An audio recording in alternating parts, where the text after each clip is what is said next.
Welcome to ask classes. मेरे पास बहुत सारे कमेंट आ रहे थे कि प्लीज सर क्लास 11th के फिजिक्स का प्रश्न पत्र लेकर के आइए। एंड फाइनली अब ये प्रश्न पत्र तुम्हारे सामने आ चुका है। आज के इस वीडियो में हम कवर करेंगे प्रश्न क्रमांक 1 से लेकर के और आगे बढ़ते बढ़ते इसी वीडियो में 20 तक के संपूर्ण क्वेश्चन और आंसर को कवर अप करने वाले हैं। वीडियो को बहुत अच्छे से और इत्मीनान से देखिएगा। अगर इसके पीडीएफ को डाउनलोड करना है तो लिंक मिलेगा वीडियो को डिस्क्रिप्शन बॉक्स में, चेकआउट कीजिए एंड विथ सॉल्यूशन जल्दी से जाकर के पीडीएफ को डाउनलोड कीजिए। तो चलिए स्टूडेंट्स, बिना टाइम वेस्ट किए हम करते हैं वीडियो को फटाफट शुरू और देखते हैं किस प्रकार से क्वेश्चंस पूछा गया है एंड क्या होगा इसका सही आंसर। हमारा प्रश्न पत्र कुछ इस प्रकार से रहेगा। यहाँ पर स्पष्ट रूप से मेंशन है कक्षा 11वीं अर्धवार्षिक परीक्षा वर्ष 2025-26 फिजिक्स अर्थात भौतिक शास्त्र। अगर मैं भौतिक शास्त्र की बात करूं तो 70 नंबर का हमारा पेपर रहेगा और समय हमें 3 घंटे दिए जाएंगे। टोटल नंबर ऑफ क्वेश्चंस 20 रहेंगे और 8 पेज का हमारा पेपर रहने वाला है। आगे यहाँ पर बहुत सारे निर्देश मेंशन है, जैसे सभी प्रश्न को हल करना अनिवार्य है। 1 से लेकर के 5 तक कुल 28 वस्तुनिष्ठ प्रश्न देखने को मिलेगा और प्रत्येक प्रश्न 1 अंक का रहने वाला है। आगे देख लीजिए 6 से लेकर के 12 तक जितने क्वेश्चंस रहेंगे 2 अंकीय, फिर 3 अंकीय और फिर 4 अंकीय। इस प्रकार से इसका इंस्ट्रक्शन रहने वाला है। अगर आप इंग्लिश मीडियम के हैं तो बढ़िया इंस्ट्रक्शन को आप इंग्लिश में रीड कर सकते हैं। तो चलिए स्टूडेंट्स, हम आगे बढ़ते हैं और अपने पहले क्वेश्चन से ही शुरू करते हैं। हमारा पहला प्रश्न कहता है कि सही विकल्प चुन करके लिखो। पहला नंबर कहता है कि निम्नलिखित में से कौन सा मात्रक व्युत्पन्न मात्रक है, मीटर, कैंडेला, मोल या फिर जूल। तो इसका सही आंसर लगाना है option number the joule is correct answer. यह एक व्युत्पन्न मात्रक है। आगे हमारा दूसरा नंबर कह रहा है किसी गतिमान कण के लिए शून्य हो सकता है। तो गतिमान कण के लिए शून्य हमेशा विस्थापन होगा, है ना। विस्थापन ही हमेशा शून्य होता है, दूरी तो हमेशा धनात्मक होता है ना। चाल क्या होता है? तो चाल मतलब चलने का तरीका, ये स्पीड पे डिपेंड करता है। तो इसका सही आंसर आपको विस्थापन लगाना है। तीसरा नंबर कह रहा है दो सदिशों के अदिश गुणनफल सदैव क्या होते हैं। अगर दो सदिश का अदिश गुणनफल करोगे तो हमेशा अदिश राशि ही प्राप्त होगी। ये सही उत्तर हो जाएगा। हमारा नेक्स्ट क्वेश्चन कह रहा है चौथा नंबर कि न्यूटन के गति के किस नियम को जड़त्व का नियम भी कहते हैं। तो न्यूटन के गति के पहले नियम को, प्रथम नियम को जड़त्व का नियम कहा जाता है। आगे बढ़ते हैं। पांचवा नंबर कह रहा है प्रकाश वर्ष मात्रक है। तो प्रकाश वर्ष जो है वो दूरी का मात्रक है। तो इसका सही आंसर ऑप्शन नंबर बा, दूरी में टिक करना है। आगे बढ़ते हैं। नेक्स्ट प्रश्न छठा नंबर कह रहा है कि रेखीय संवेग के आघूर्ण को कहते हैं। तो रेखीय संवेग के आघूर्ण को यहां पर कहते हैं कोणीय संवेग। तो इसका सही आंसर लगाना है ऑप्शन नंबर द, यही आपका सही उत्तर है। आगे बढ़ते हैं। अगर आप इंग्लिश मीडियम में हैं तो इंग्लिश में देख लीजिए choose the correct option. Which of the following is divided unit या फिर डाइवाइडेड यूनिट। तो इसका सही आंसर तुम्हें लगाना है जूल अर्थात ऑप्शन नंबर डी। नेक्स्ट जो क्वेश्चन पूछा गया है तो इसका आंसर बाकी मैं ऊपर बता दिया, तो प्लीज आप देख लीजिएगा। एंड यहां तक हमारा पहला प्रश्न होता है कंप्लीट। चलिए स्टूडेंट्स, आगे बढ़ते हैं नेक्स्ट क्वेश्चन की तरफ और आगे के क्वेश्चंस को कवर करते हैं। अब हमारा कह रहा प्रश्न क्रमांक 2, जिसमें कह रहा है कि रिक्त स्थान की पूर्ति करो। पहला नंबर कहता है कि किसी भौतिक राशि का संख्यात्मक मान प्रयुक्त मात्रक के डैश डैश होता है तो व्युत्क्रमानुपाती होता है। यहां पर हमें लिखना है व्युत्क्रमानुपाती। क्या लिखेंगे? व्युत्क्रमानुपाती। बस इतना लिख के आपको कंप्लीट करना है। आगे बढ़ते हैं। नेक्स्ट हमारा दूसरा नंबर कह रहा है कि एक प्रकाश वर्ष डैश डैश के तुल्य है। तो एक प्रकाश वर्ष बराबर होता है 9.46 गुणे 10 के घाते -15 मीटर। ये होता है एक प्रकाश वर्ष बराबर। तीसरा नंबर कह रहा है कि वेग में परिवर्तन की दर को क्या कहते हैं। तो वेग में परिवर्तन की दर को त्वरण कहते हैं। तो यहां पर आपको त्वरण लिख देना है। चौथा नंबर कह रहा है कि कोणीय संवेग डैश डैश राशि है। तो कोणीय संवेग कैसी राशि है? तो यह एक सदिश राशि है। तो यहां पर आप लिखोगे सदिश राशि। आगे बढ़ते हैं। पांचवा नंबर कह रहा है कि गतिक घर्षण का मान सदैव डैश डैश के मान से कम होता है। तो यहां पर आपको लिखना है सीमांत। क्या लिखोगे? सीमांत घर्षण आपका सही उत्तर हो जाएगा। आगे बढ़ते हैं। नेक्स्ट क्वेश्चन कह रहा है कि शक्ति का एसआई मात्रक क्या है। तो यहां पर आपको वाट लिख देना है। इस प्रकार से ये होता है कंप्लीट। आगे बढ़ते हैं प्रश्न क्रमांक 2 की तरफ, जिसमें कह रहा है फिल इन द ब्लैंक्स। पहला नंबर यहाँ पर देख लो क्वेश्चंस को, ठीक है, क्वेश्चन को इंग्लिश में रीड कर लीजिए, बाकी आंसर मैंने बताया है तो वहां से आप आंसर को पुट कर लीजिएगा। आगे बढ़ते हैं, प्रश्न क्रमांक 3 कह रहा है कि सत्य असत्य लिखो। पहला नंबर कह रहा है किसी वस्तु की कुल ऊर्जा ऋणात्मक नहीं हो सकती है, तो यहां पर आपको असत्य कर देना है, ऋणात्मक हो सकती है। नेक्स्ट हमारा दूसरा नंबर कह रहा है कि द्रव्यमान केंद्र सदैव पिंड के अंदर स्थित होता है, तो ये भी आपका असत्य हो जाएगा। तीसरा नंबर कह रहा है कि न्यूटन का गुरुत्वाकर्षण का नियम क्या सर्वात्रिक नियम है, बिल्कुल सही बात है, चाहे आप ब्रह्मांड में चले जाओ, कहीं भी चले जाओ, न्यूटन का जो नियम है गुरुत्वाकर्षण का हर जगह काम करता है। चौथा नंबर कह रहा है कि जी का मान सभी स्थान पर एक समान होता है, तो नहीं, यहां पर आपको असत्य लिखना है। जो स्मॉल जी है ना, सॉरी, जो स्मॉल जी है इसका मान हमेशा हर जगह बदलते रहता, तो आपको करना है असत्य। नेक्स्ट हमारा कह रहा है प्रश्न 5वां नंबर, राकेट नोदन संवेग संरक्षण के नियम पर आधारित है, तो यहां पर आपको सत्य कर देना है। इस प्रकार से केवल तीसरा और 5वां सही है, बाकी होता है गलत। आगे देख लीजिए, सेम क्वेश्चन इंग्लिश में अवेलेबल है, अगर आप इंग्लिश मीडियम के हैं तो प्लीज आप इसे देख लीजिए। नेक्स्ट हमारा कह रहा है प्रश्न क्रमांक 4, जिसमें कहता है कि सही जोड़ी को मिलान कीजिए। पहला नंबर कहता है आवर्तकाल, तो इसका सही आंसर लगाएंगे सेकंड। दूसरा नंबर कह रहा है कि गैस समीकरण, तो इसका सही आंसर लगाएंगे पीवी बराबर एनआरटी। नेक्स्ट आपका कह रहा है कि आवेग, तो इसका सही आंसर लगाएंगे बल गुणित समय अंतराल। नेक्स्ट आपका कह रहा है कि गुरुत्वाकर्षण नियतांक, तो इसका सही आंसर लगाएंगे अदिश राशि। नेक्स्ट हमारा कह रहा है कि गति का प्रथम समीकरण, तो इसको सही आंसर हो जाएगा v बराबर u plus A T, and ये हो जाएगा 5वें का। और अंतिम जो बचा है कोणीय विस्थापन, तो इसका सही आंसर लगाएंगे रेडियन बटे सेकंड, एंड ये हो गया 6वें नंबर का कंप्लीट। अगर आप इंग्लिश मीडियम के हैं तो क्वेश्चंस को आप इंग्लिश में देख सकते हैं। चलिए स्टूडेंट्स, तो आप इसका स्क्रीनशॉट ले लिए। अब हम आगे बढ़ते हैं और आगे के क्वेश्चंस को करते हैं कवर अप। नेक्स्ट हमारा अगेन क्वेश्चन अवेलेबल है इंग्लिश में, एंड प्रश्न नंबर 5 कह रहा है कि एक शब्द या एक वाक्य में उत्तर दो। प्रक्षेप गति किस प्रकार की गति का उदाहरण है, तो जो प्रक्षेप गति है वो 2D का है, मतलब द्विविमीय गति का एग्जाम्पल है, तो आपको यहाँ पर 2D या द्विविमीय लिखना है। स्मॉल जी तथा कैपिटल जी का संबंध सूत्र क्या होगा, तो इसका हो जाएगा स्मॉल जी बराबर कैपिटल जी एम बटे आर स्क्वायर, ठीक, आर स्क्वायर ये लिखना है। चलिए आगे कहता है हमारा तीसरा नंबर कि त्वरण का एसआई मात्रक क्या होता है, तो मीटर प्रति सेकंड होता है त्वरण का, तो मीटर सेकंड स्क्वायर, ठीक है, ये होता है त्वरण का मीटर सेकंड स्क्वायर। नेक्स्ट हमारा क्वेश्चन कह रहा है प्रश्न नंबर 4, एंगस्ट्रॉम किस भौतिक राशि का मात्रक है, और यहीं पर 5वां नंबर कह रहा है कि वस्तु की गति के दिशा का वेग किससे निर्धारित होता है।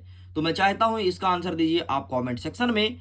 जिस स्टूडेंट्स का प्रश्न नंबर 4 और 5 का आंसर सही होगा उसको मैं हार्ट दूंगा, ताकि सभी स्टूडेंट को पता चल सके कि इनका आंसर सही है। अब मैं देखता हूं इतने सारे स्टूडेंट्स वीडियो देखते हैं, कौन कौन से स्टूडेंट इसका सही आंसर और 100% एक्यूरेट आंसर करते हैं। तो चलिए ये आपके लिए होमवर्क है, तो ये मैं आपका चेक जरूर करूंगा।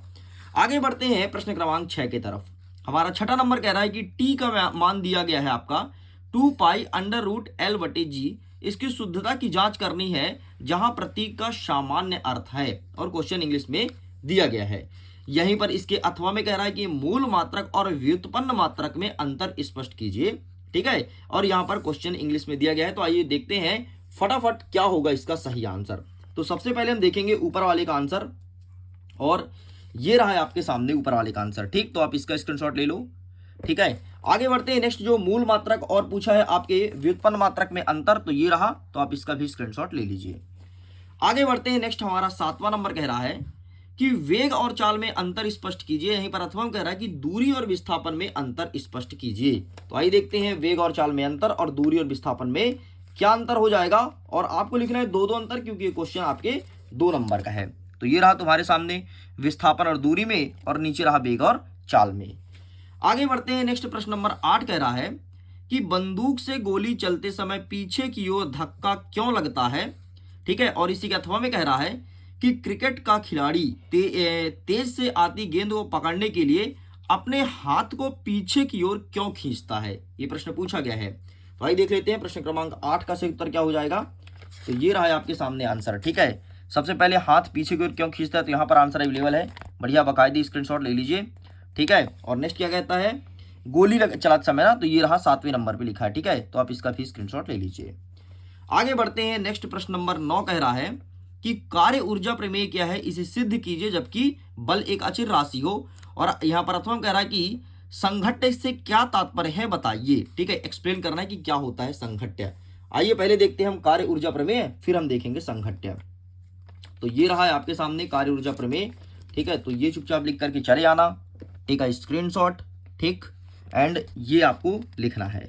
इसके बाद ये रहा तुम्हारे सामने संघट्य। ठीक है, प्रत्यस्थ और अप्रत्यस्थ संघट्य दो प्रकार के होते हैं, इसे भी अच्छे से देख लीजिएगा।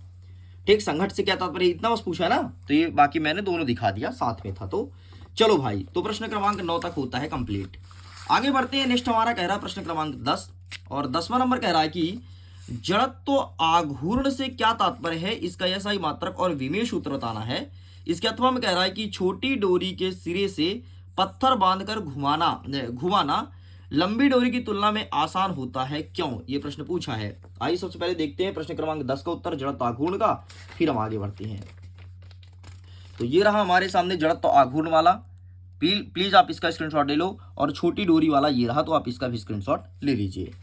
आगे बढ़ते हैं। नेक्स्ट प्रश्न क्रमांक 11 कह रहा है कि न्यूटन का सर्वात्रिक गुरुत्वाकर्षण नियम को समझाना है। और यहीं प्रथम कह रहा है कि कैपिटल G और स्मॉल g में संबंध बताना है, और सिद्ध करना है कि गुरुत्वीय त्वरण का मान वस्तु के द्रव्यमान पर निर्भर नहीं करती है। बाकी क्वेश्चन इंग्लिश में है, प्लीज आप इसे इंग्लिश में भी देख लीजिए। तो आइए देखते हैं नेक्स्ट। ये रहा तुम्हारे सामने सबसे पहले न्यूटन का। ठीक है, एंड ये रहा तुम्हारे सामने कैपिटल G और स्मॉल g का। ठीक है, इसे पूरा बेल प्रूफ आपको करना है, तो टेका स्क्रीनशॉट। आगे बढ़ते हैं। प्रश्न क्रमांक 12 कह रहा है यंग प्रत्यस्थ गुणांक को परिभाषित करना है विथ एग्जांपल। और अथवा कह रहा है कि सिद्ध कीजिए स्टील एवं रबर अधिक प्रत्यस्थ होता है, क्यों? ठीक है, स्टील रबर से अधिक प्रत्यस्थ होता है, क्यों? ये हमें प्रूफ करके बताना है। तो ये रहा जी आपके सामने आंसर, यंग प्रत्यस्थ गुणांक का सूत्र। ठीक है, और सिद्ध कीजिए कि, ये वाला दिखा देता हूं आपको, एक सेकंड, ये यहां पर अवेलेबल है। ठीक, तो पूरा बकायदे छाप देना, यही सब क्वेश्चंस एग्जाम में देखने को मिलेंगे। और अच्छे से याद कर लेना, PDF को जरूर डाउनलोड कीजिए, लिंक दिया है वीडियो के डिस्क्रिप्शन बॉक्स में। और आपके अगर परिचित में कोई क्लास 10th में है ना, तो उनको बताइएगा कि मिडिल एजुकेशन लॉन्च किया है टॉपर सीरीज वर्ष 2026। अगर कोई स्टूडेंट्स कुछ भी नहीं पढ़ा है, शुरू से पढ़ाया जाएगा, और 2.5 माह में पूरा सिलेबस कंप्लीट करेंगे, सभी सब्जेक्ट पढ़ाया जाएगा। तो प्लीज उनको बोलिएगा जरूर, ताकि क्लास से इनरोल हो जाएं, और अगर किसी का करियर बन जाए तो बेहतर है, और अगर आपके थ्रू बने ना तो और ज्यादा बेहतर है। तो सजेस्ट जरूर करना, अगर कोई क्लास 10th का है तो सीरीज से जुड़े और अपने MP में टॉप करे। ठीक है, चलो आगे बढ़ते हैं। नेक्स्ट हमारा 13वां नंबर कह रहा है किसी सरल लोलक का आवर्तकाल T, उसकी प्रभावकारी लंबाई L और गुरुत्वीय त्वरण स्मॉल g पर निर्भर करता है, तो विमीय समीकरण विधि से लोलक के आवर्तकाल का सूत्र ज्ञात करना है। यहीं पर अथवा क्या कह रहा है कि वायु में ध्वनि का वेग मध्य के प्रत्यस्थ गुणांक तथा उसके घनत्व पर निर्भर करता है, विमीय विधि से वेग का सूत्र स्थापित करना है। ये प्रश्न पूछा गया है। तो आइए देख लेते हैं फटाफट कि इनका सही आंसर क्या हो जाएगा। तो सबसे पहले हम देख लेते हैं ऊपर वाले का। ठीक है, तो ये रहा तुम्हारे सामने आंसर, बढ़िया आप इसका फोटो क्लिक कर लो पूरा का पूरा। ठीक, ये हो गया तुम्हारा कंप्लीट। नेक्स्ट जो हमारा पूछा है अथवा वाला, तो ये रहा इसका आंसर, अथवा वाला भी आप फोटो क्लिक कर लीजिए, बाकायदे यही चुपचाप चिपका देना, जो जितना दिखा रहा हूं उतना आंसर। आगे हमारा 14 नंबर कह रहा है कि एकांक सदिश A को XY समतल में वियोजित कीजिए। और यहीं पर अथवा कहता है कि आवृत्ति एवं आवर्तकाल से आप क्या समझते हैं, ये प्रश्न पूछा गया है। तो आइए इसका भी आंसर दिखा देते हैं, ये रहा है आपके सामने। ठीक, सबसे पहले क्या पूछा है, एक सेकंड देख लेते हैं। XY समतल ना, तो ये तुमसे प्रश्न पूछा है। ठीक है, इसका स्क्रीनशॉट ले लो, देखो 22 और 23 में दोनों बार पूछा गया है। ठीक है, और अथवा क्या कह रहा है, अथवा कह रहा है कि आवर्त एवं आवर्तकाल से आप क्या समझते हैं, आवर्त एवं आवर्तकाल से आप क्या समझते हैं। तो इसका आंसर मैं आपको दिखा देता हूं, ये रहा, आवर्त एवं आवर्तकाल से आप क्या समझते हैं, 12 नंबर का उत्तर। चलिए आगे बढ़ते हैं। नेक्स्ट 15 नंबर कह रहा है कि घर्षण के लाभ तथा हानि बताना है। और इसी के अथवा में क्या पूछा गया है कि किसी रोलर को धकेलने की अपेक्षा खींचना अधिक आसान होता है, क्यों? है ना, तो आइए देख लेते हैं कि इसका सही आंसर क्या हो जाएगा। तो ये रहा है आपके सामने इसका 100% एक्यूरेट आंसर। तो ये घर्षण का लाभ और हानि तुम्हारे सामने लिखा है, ठीक है। एंड इसके बाद दिखा देते हैं कि किसी रोलर को धकेलने की अपेक्षा खींचना अधिक आसान होता है, क्यों, और इस प्रकार से चित्र बनाना है, पूरा लिख करके कंप्लीट करना है।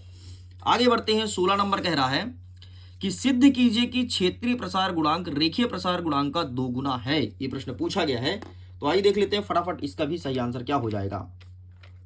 तो ये रहा है आपके सामने आंसर, प्लीज आप इसका भी स्क्रीनशॉट ले लीजिए, ठीक। ये पूरा का पूरा छाप देना, चुपचाप जितना दिखा रहा हूं उतना पूरा लिखाना। चलो भाई आगे बढ़ते हैं नेक्स्ट क्वेश्चन की तरफ। नेक्स्ट इसी के अथवा में क्या पूछा गया है, स्टीफन बोल्ट्जमैन के नियम से न्यूटन के शीतलन के नियम को सूत्र द्वारा स्थापित करना है। तो देखिए ये रहा इसका आंसर स्टीफन बोल्ट्जमैन का, ठीक है। तो आप इसे चुपचाप लिख करके चले आना, कंप्लीट होता है।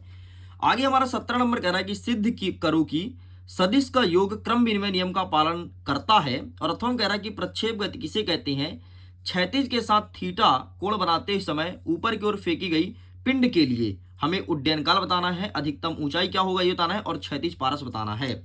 तो आइए देखते हैं 17 नंबर का पूरा एक्यूरेट आंसर क्या हो जाएगा। तो ये रहा तुम्हारे सामने 17 का आंसर, ठीक। सबसे पहले क्रम विनिमय नियम पालन का देख लो भाई, ये और चित्र जरूर बनाना, इसे मैंने अच्छे से क्लासेस में कराया भी था, पढ़ाया भी था, ठीक है। तो वहां से देख लेना। बाकी आपका आगे 50 नंबर का ये रहा उड्डयन काल, ठीक है। तो बढ़िया इसका स्क्रीनशॉट ले लो, बढ़िया चुपचाप चिपका देना जितना पूछा गया सब कुछ, ठीक। ये भी होता है कंप्लीट। आगे बढ़ते हैं। नेक्स्ट 18 नंबर कह रहा है कि पलायन वेग किसे कहते हैं, पृथ्वी तल से किसी पिंड के पलायन वेग के लिए व्यंजक प्राप्त कीजिए। और अथवा में कह रहा है कि पृथ्वी की सतह से गहराई के साथ जी का मान में क्या परिवर्तन होता है, गणितीय गणना के आधार पर कीजिए। ये प्रश्न पूछा गया है, तो आइए देख लेते हैं इसका सही आंसर क्या होगा। तो ये रहा तुम्हारे सामने, ठीक। तो इसका भी सही आंसर मैं दिखा देता हूं। ये तुम्हारे सामने लिखा गया है सबसे पहले पृथ्वी का पलायन वेग, तो आप इसका स्क्रीनशॉट ले लीजिए, ठीक है। यहां तक कंप्लीट करेंगे, इसके बाद ये रहा, ठीक है। 4 नंबर के क्वेश्चन है एंड यहां तक आपको कंप्लीट करना है। चलो अब इसका अथवा वाला दिखा देता हूं। तो ये रहा तुम्हारे सामने अथवा वाला, तो आप इसका भी फोटो क्लिक कर लीजिए, फटाफट फोटो क्लिक कर लो, है ना। अभी तो फोटो क्लिक कर लो, बाकी पीडीएफ आपको मिल ही जाएगा, तो लिंक दिया डिस्क्रिप्शन बॉक्स में, डाउनलोड जरूर करना। चलो आगे बढ़ते हैं। नेक्स्ट हमारा 19 नंबर कह रहा है कि द्रव की बूंद के अंदर अतिरिक्त दाब के लिए सूत्र स्थापित करना है। और यहीं पर अथवा कह रहा है कि बर्नौली का प्रमेय लिख करके सिद्ध कीजिए, ठीक। दोनों प्रश्न को उत्तर मैं दिखा देता हूं फटाफट। तो ये रहा सबसे पहले तुम्हारे पास द्रव की बूंदे वाली, ठीक है। तो आप इसका स्क्रीनशॉट ले लो, चित्र भी बनाना। और ये रहा आपका बर्नौली का प्रमेय, ठीक है। यही है बर्नौली भाई, अलग अलग किताबों में अलग अलग नाम लिखता है, कंफ्यूज मत होना। बर्नौली दे दे तो पता चले कि तुम बोलो सर ये तो बर्नौली लिखा है, सर ये क्या पूछ लिया है सर, बर्नौली थोड़ी ना बर्नौली है ना। कंफ्यूज मत होना, वही सब चीजें हैं। चलो खत्म करते हैं। नेक्स्ट आपका अंतिम प्रश्न 20वां नंबर कहता है कि वृत्तीय सड़क पर साइकिल सवार मोड़ के केंद्र की ओर झुक जाता है, क्यों, गणितीय व्याख्या करना है। यहीं पर अथवा कह रहा है कि सिद्ध कीजिए कि किसी वस्तु पर लगाए गए बल द्वारा किसी को विस्थापन में किया गया कार्य उसकी गतिज ऊर्जा में वृद्धि के बराबर होती है। ये प्रश्न पूछा गया है, तो आइए देख लेते हैं इसका फटाफट सही आंसर क्या हो जाएगा। तो ये रहा तुम्हारे सामने, सबसे पहले साइकिल वाला देख लो, ठीक है। ये लिखना है पूरा यहां तक। जैसे ये कंप्लीट होगा तो आपको मैं दिखा देता हूं इसका अथवा वाला। तो अथवा वाला आंसर ये रहा है आपके सामने। तो ये रहा इसका आंसर सिद्ध कीजिए वाला, ठीक है। तो आप इसका स्क्रीनशॉट ले लो एंड ये रहा, इतना आपको लिख करके कंप्लीट करना है। इसी को कार्य ऊर्जा प्रमेय भी कहते हैं। इस प्रकार से ये सभी होता है पूरा का पूरा कंप्लीट। जैसे कि मैंने बोला था कि एक ही वीडियो में विद सॉल्यूशन कंप्लीट कराने वाले हैं, तो सब कुछ कंप्लीट करा दिए हैं। वीडियो पसंद आए तो वीडियो को लाइक करिएगा, अपने मित्रों तक शेयर जरूर कीजिएगा। पहली बार हैं तो एएसके क्लासेस को सब्सक्राइब करके रखना और क्लास 10 के बच्चों को शेयर जरूर करना, ताकि उनका भी भला हो सके। मैं वीडियो एंड करता हूं। Thanks for watching, bye bye.